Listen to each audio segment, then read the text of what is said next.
so excited to talk to Howard Jones, icon of the 80s, Mm. new wave synthesizer, piano guru, and now currently on tour with ABC and Haircut 100 this summer. Hi, Howard. How are you?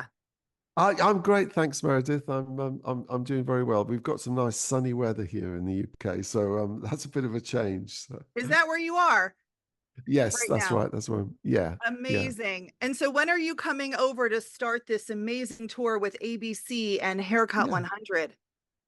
Well, we Jan and I will be coming out at the beginning of August, and I think the tour starts a couple of weeks later. And so I like to get acclimatized, get on the right time zone before Yeah. before I do any shows. So yeah, so I'm just preparing at home, all the songs. I've got the set list worked out, and I'm getting myself in shape on my exercise bike and doing vocal exercises and stuff. So yeah, I'm really psyched about this, Meredith. Oh, well, so how did this tour come about? Because I think this is the first time that Haircut Mm, 100 has yeah. performed in the US in 40 years. So how did you all get this amazing tour to come together? Well, it was, I mean, I really like to sort of to help these great lineups come together because I know Martin Fry really well, and Haircut 100. This is a amazing reunion for them. 40 years since they played the States. And so, I always like to, be involved in putting together great lineups that people are going to enjoy. And it's great that I actually know the people. So there will be a harmonious touring group, with us all. So yeah, very, very excited about it. So August, you kick it off in Redmond, Washington on the Yeah. 14th, and then Yeah. you continue throughout these, great states in the US. I have to say, I'm bummed because you're not coming near me. But I think we can work this out, Howard, because in September, it looks like you end it in Huntington, New York at the Paramount on the Yeah. 6th. And then I think you need to shoot down to the Maryland, D.C. area for one more show so I can come out and see you. Yeah, well, I mean, because the tour has been doing so well, I mean, we're going to be sold out pretty much everywhere. So there's a lot of talk about us doing a second leg. So Oh that's my God. just in the works at the moment. So I can't really say too much about it. I don't want to say things and then disappoint people, but it is going to happen from my point of view. We early next year we will be doing a second leg. Yeah. Okay, amazing. I hope that you come to my area because I would love to come out and see you guys. That would be an Oh, great. amazing show. So let's Fantastic. talk real quick about this new live record. Okay. You recorded it on March Yeah. 24th at the O2 Arena in London. Yeah. Yeah. It's called Live from the O2, or, Mm, and it's going to be released on August 2nd on Cherry Red mm, Records. mm, Um, you were a guest mm, of your friend's OMD, correct? mm. On this Yes, show? that's right. Yes, right. Yeah, special guest. It was the biggest gig that they'd ever done, in the UK, and playing the O2, and that was really kind of them to ask me to be their special guest because we know each other really well, and it was kind of a really good fit. I don't normally do that, but because they're my mates, I'm really happy to to be their special guest on that occasion. And so I mean, we usually record the shows whatever we do. But because there was so much excitement, this is the first time that I've played the O2, and the first time the band had played the O2. And it's a huge arena, and it's a bit of an occasion here. I didn't know how the recording would turn out, but actually it was just amazing because there was so much energy coming from the audience and coming from the stage, and we managed to capture it. So I had great fun mixing it with my great friend Robbie Bronneman, who is been one of my collaborators now for about 25 years. So yeah, Wow. so I think it's going to be one of the best records that I put out because it's live. It's what we do. It's got that energy. and very excited, really. Yeah. I'm thrilled that you did this because I want to hear this. And you're doing some of the big hit singles that everybody knows and Yeah. loves. New song, What Is Yeah. Love, Hide and Seek, Yeah. Pearl in the Shell. Like to get to know you well. But Yeah. then you surprise everybody and do a cover version of Kaja Googoo's Too Shy with your Yeah. band member and former Kaja Googoo band member, Nick Beggs. How did you come up with doing Too Shy? Well, I mean, Nick has been a really good friend of mine for like decades now. I mean, we were both emerged during the 80s, and Nick has been in various versions of my bands over the years. So like, I've got this amazing artist and musician in my band. Like, let's do one of his songs. And Wow. so we decided to do it in an acoustic way, which gives it a different twist, and it also invites the audience to be much more involved with the track. So yeah, so it just seemed like the obvious thing to do, really, and it's become a real highlight of the show, and this version of it turned out very well. So yeah, it's great this on there. First time we've actually put it out. Yeah. I can't wait to hear that because I say that because in 1993, you did an incredible cover of Donald Fagen's IGY, What a Beautiful World. And I just re-listened to that. It's amazing. I mean, who Oh, thank you. knew that Howard Jones was going to do a yacht rock type of song, you know? Yes. And Um, I'm gonna I love it so much. I'm gonna add that to my radio show playlist because the oh, cool. version that you did is so spectacular. What made you go down the Donald Fagen route and cover that song? I'm just Um, curious. well, it's just a simple thing. I've always been a massive fan. I've been a huge Wow. fan of Steely Dan, obviously, right from the Mm. beginning, right from their early albums, but also a huge fan of Donald and his solo work. I wait eagerly to get a new a new album from Donald and study it, try to learn the chords, but I do. They're so. I mean, it's jazz, really. I mean, I think if when I come back in the next life, I want to be a jazz musician. I want to learn from the greats, and I would definitely call Mr. Fagan one of the greats in that field. So yeah, it was just a natural cover for me to do because I just was I'm such a huge fan. That's amazing. I love it so much. So kudos to Mm. you for doing that. And I want to get that out there so people can listen because it's really spectacular. All right, we got to go Oh, back in great. time. Yep. We Okay. got to go back in time. I really want to know the songwriting story for No One Is to Blame. And people may not know this, but Phil Mm, Collins is mm, on drums and backing vocals on this song mm. and the producer. So tell Yeah. me the songwriting process and how you came up with the lyrics and the music for No One Is to Blame. Yeah. Well, I was doing a lot of radio promotion during the 80s, and I happened to be in San Francisco with a great gentleman from Elektra Records, and we were just crossing the road to go to another station. And he said to me, hey, Howard, what do you think of all the amazing women here in San Francisco? And I said, like women all over the world, they're amazing. I'm not on the lookout for anybody because I've got my wonderful Jan, that we've been together for about 45 years. So, but I can still appreciate, the lovely ladies of San Francisco. And he said, hey, man, you can look at the menu, but you don't have to eat. And so this was this sparked the idea for the song, although I didn't use it in that context when I actually was writing the song, but it stuck in my head because I'd never heard that phrase before. I know it's quite a common one, but I'd never heard it before. So it sparked this idea for writing a song about the things that we kind of long for, we wish we had, but they just always seem to be out of reach, and we can't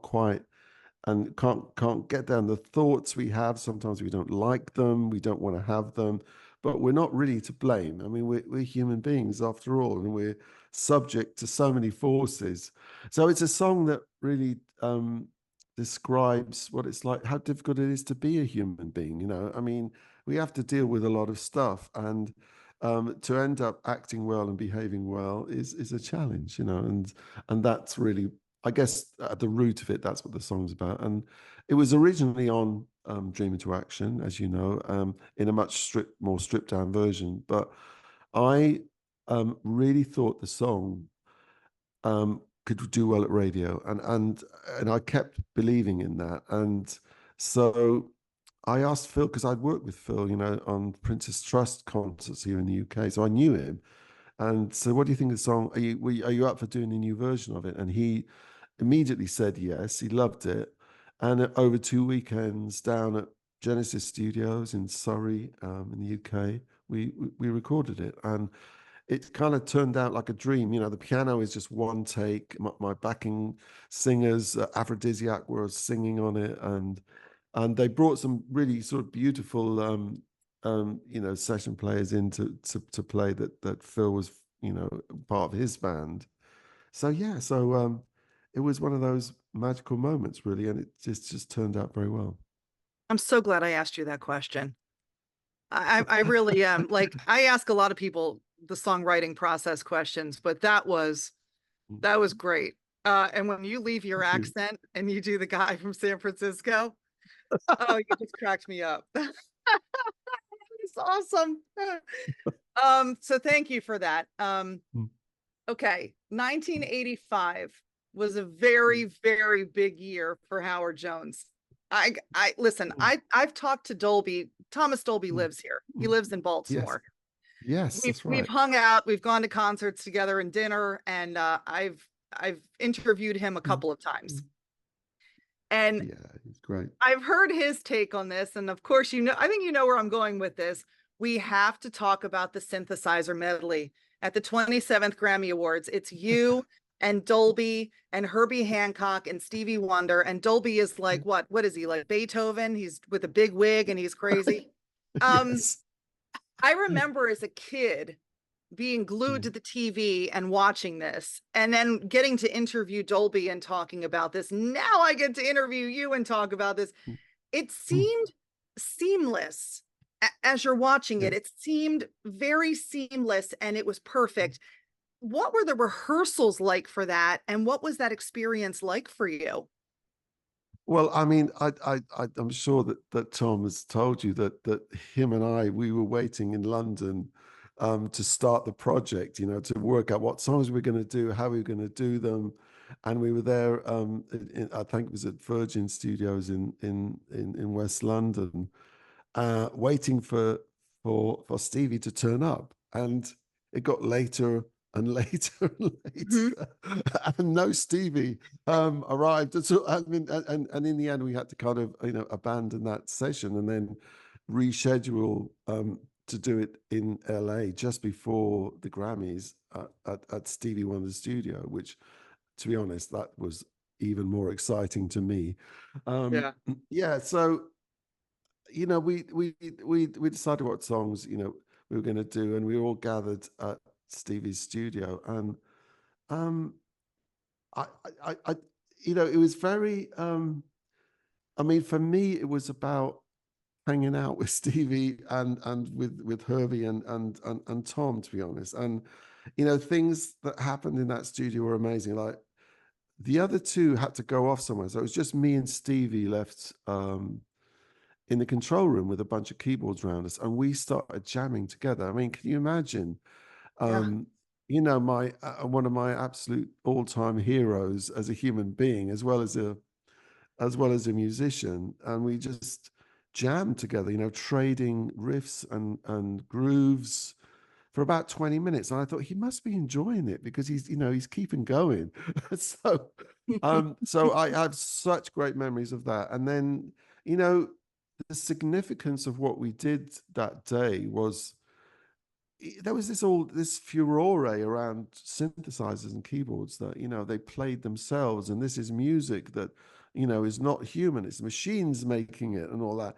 and we kind of smashed that myth with that performance.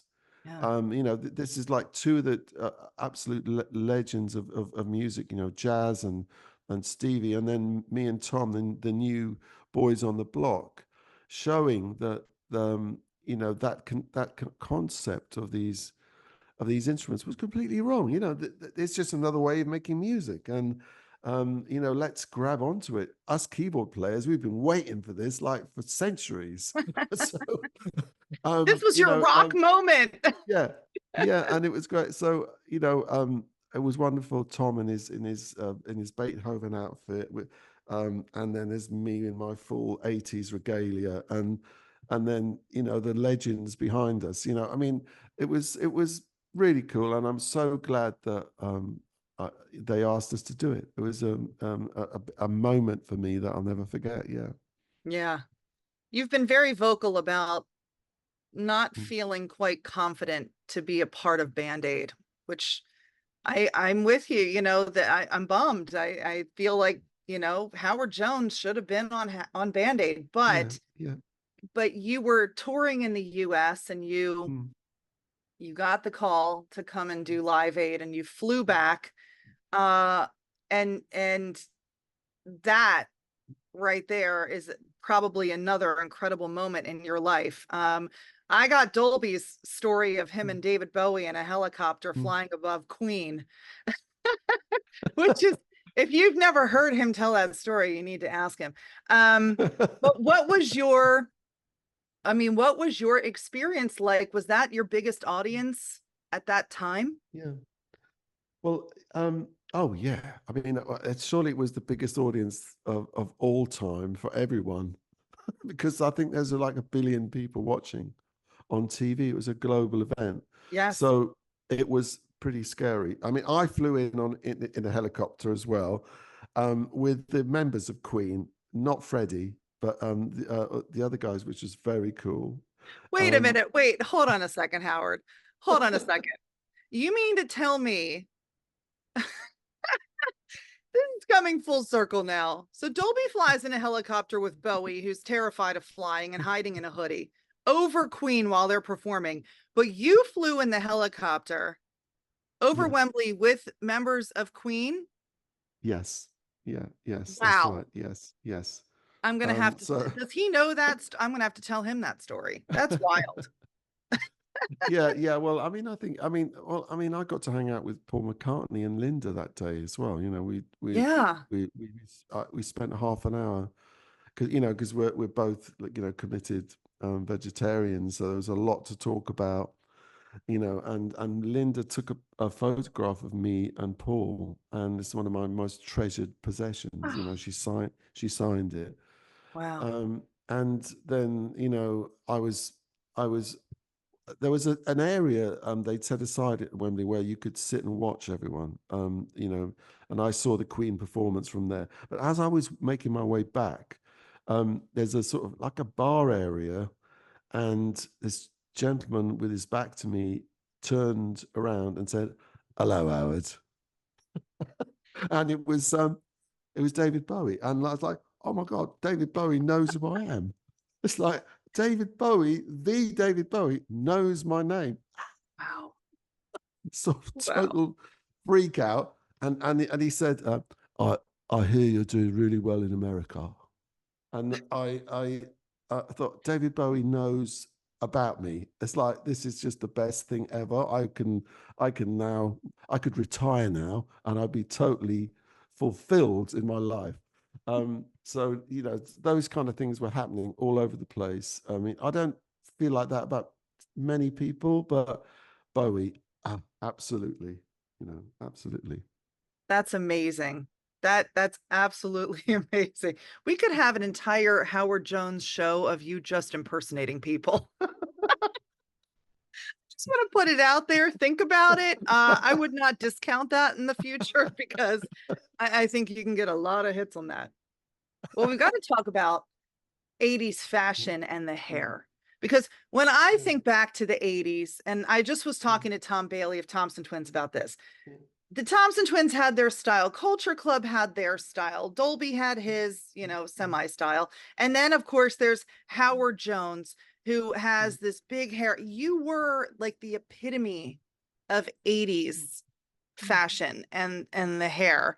Um, Tell me a little bit about, you Yeah. know, How did having that happen? Mm. having your career in the 80s and being a part of that. And I know it was like a little different over in the UK versus the States, but what was that like for you, being able to just be Uh, so free and cool about that stuff? well, I mean, for me, I'd really fought to get a record deal. I've been playing the piano since I was 7. I've been in bands since I was 14. I'd fought like hell to get a deal, record deal, to be able to put my music out. So I was going to absolutely go for it. I was very fortunate not to be. Well, for me, I wasn't working in a bank or anything like that. I was working in pop music, so there's a carte blanche, to really express yourself. And at the time, visual fashion and visual presentation was really, huge for us because MTV was there. We could make videos, and those videos would be seen. So, the way you looked, the way you presented yourself, was like really, really important. And I totally ran with that because that was, one of my passions as well, was, great fashion, going with the music, that, the whole look. So for me, it was like, oh, and I'm still like that, really. I mean, for the stage, I always prepare, to blow people away with the clothes and the hair, and I mean, it's fun, isn't it?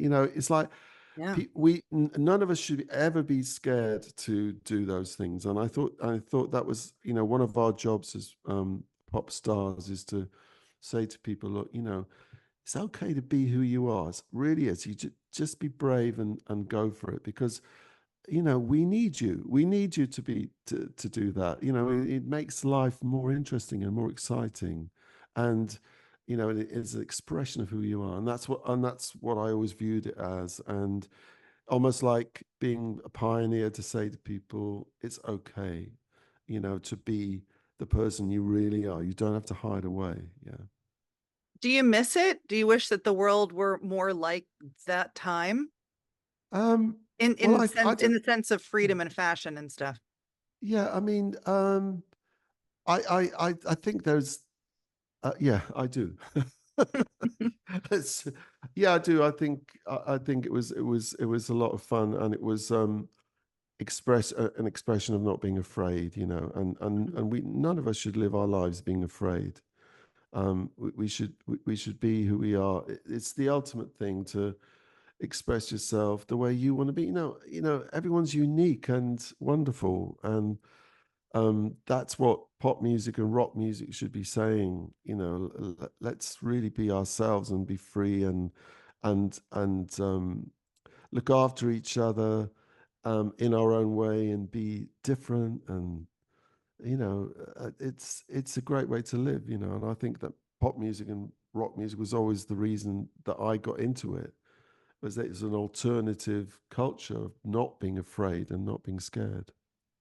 Beautiful honesty from Howard Jones right there. I love that. When you think back to music videos and how MTV and VH1 were starting to pump out everything in the 80s, talk a little bit about um, your music videos and what video stands out to you the most? What Mm. video was the most fun making? Um, well, I mean, they've I must say, I think they've all been fun to make. I mean, the first one was a bit special, new song, Mm. because it was a bit autobiographical. It was me breaking out of a factory and jumping into a Rolls Royce, which obviously I didn't have a Rolls Royce. It was symbolic of a the high life, I guess. But I had been working in a factory. I'd been rolling cling film, saran wrap, all day, and but it's music. It was what I really wanted to do. So that was a lot of fun making it because it was my story, you know. And we did it in a day. You know, we went around London. I was in the subway, and you know, it was just absolute. Jed was in it, you know, my dancer, and we just had an absolute laugh doing it. So, and then What Is Love, you know, got to go to Paris, and I'd never been to Paris before. Well, I had actually once before, but I'd never seen it properly. Wow. And yeah, you know, I mean, all of them have been just so great. I mean, I got to work with Danny Kleinman, who also worked with Tom on loads of his videos, Hmm. and Danny Kleinman, and a genius director, you know. So yeah, I was always involved in the writing, you know, in the scripting of it, and how we dressed it and how we looked, and so for me it was just another creative outlook, you know, and out and yeah, just I loved making those videos. It was fun. Fun. I love your videos, by the way. I just rewatch them all because I, always prepare. So I All love right, okay. to. I always wrap up the interview asking everybody the same question.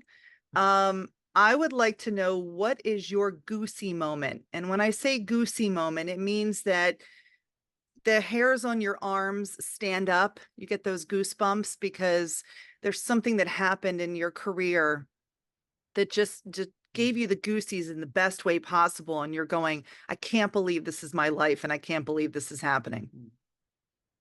Well, you know, in a way, it's got to be Live Aid, you know, performing hide and seek, which I mean, for me was the most important song to do for that day because it's a song about hope, you know, and you know, surrounded by intense nervousness that whole event.